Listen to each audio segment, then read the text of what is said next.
Hi guys. இன்னைக்கு நம்ம வீடியோவில் என்ன பார்க்க போகிறோம்னா எமக்கு தொழில் ரொமான்ஸ் இந்த படத்தோட ரிவ்யூ தான் பார்க்க போகிறோம். வீடியோக்குள்ள பொறுத்தவரை நீங்கள் நம்ம சேனல் ஃபஸ்ட் டைம் வந்தால் சப்ஸ்கிரைப் பண்ணுங்கள், கூட பெல் ஐக்கனை கிளிக் பண்ணுங்கள். இப்போதான் நம்ம போகிற வீடியோஸ்லாம் நோட்டிஃபிகேஷன் ஆகும். சரி வாங்க வீடியோ ஸ்டார்ட் பண்ணலாம். இந்த படத்தோட கதை என்னன்னா, இந்த படத்தோட ஹீரோ அசோக் செல்வன் ஒரு பெரிய டைரக்டரோட அசிஸ்டண்ட்டாக ஒர்க் பண்ணுறாரு. அவருக்கும் பெரிய டைரக்டர் ஆகணுங்கிற ஆசை இருக்கு. இருந்தாலும் அதை ஒதுக்கி வச்சுட்டு வழக்கம் போல ஒரு தமிழ் படங்கள் மாதிரி இந்த படத்துல ஹீரோயினை காட்டுறாங்க. ஆப்வியஸா ஹீரோயினை பார்த்தோன்னே ஹீரோக்கு என்ன நடக்கும்னு உங்களுக்கு எல்லாமே தெரியும். நான் சொல்லி தான் தெரியணும்னு அவசியம் கிடையாது. இவங்க 2 பேரும் லவ் பண்றாங்க. இவங்க லவ் கல்யாணத்துல போய் முடிஞ்சாங்கிறது படத்தோட கதை. படத்தோட பாசிட்டிவ் பாயிண்ட் என்னன்னா, இந்த படத்தோட ஹீரோ அசோக் செல்வன் தான். இவர் இல்லைன்னா இந்த படமே இல்லைங்கிற மாதிரி படம் முழுக்க ஷோல்டர் முழுக்க தான் தொங்கிட்டு போறான்னு சொல்லலாம், அதாவது தாங்கிட்டு போறாருன்னு சொல்லலாம். அந்த நல்லாவே இந்த கேரக்டர் நடிச்சிருந்தாரு. அடுத்தது இந்த படத்தோட மியூசிக் டைரக்டர் பாராட்டியே ஆகணும். இவ்வளவு முக்கியமான படத்துக்கு டேக்கன் ஃப்ரம் கேரக்டரா மியூசிக்லாம் போடாம பெஸ்டான மியூசிக் இந்த படத்துக்கு கொடுத்துருக்காரு.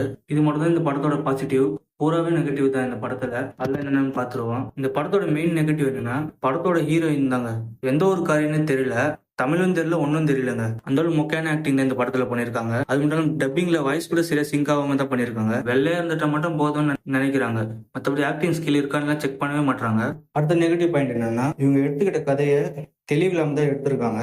ஒன்னு ஹீரோ பெரிய டைரக்டர் ஆகிற மாதிரி படம் எடுத்திருக்கணும், அப்படி இல்லைன்னா ஹீரோனோட ஜோடி சேர்ந்த மாதிரியே எடுத்திருக்கணும். அதெல்லாம் விட்டுட்டு டிராமா பண்றங்கிற பேர்ல ரொம்ப கிரிஞ்சு பண்ணிட்டு இருந்தாங்க.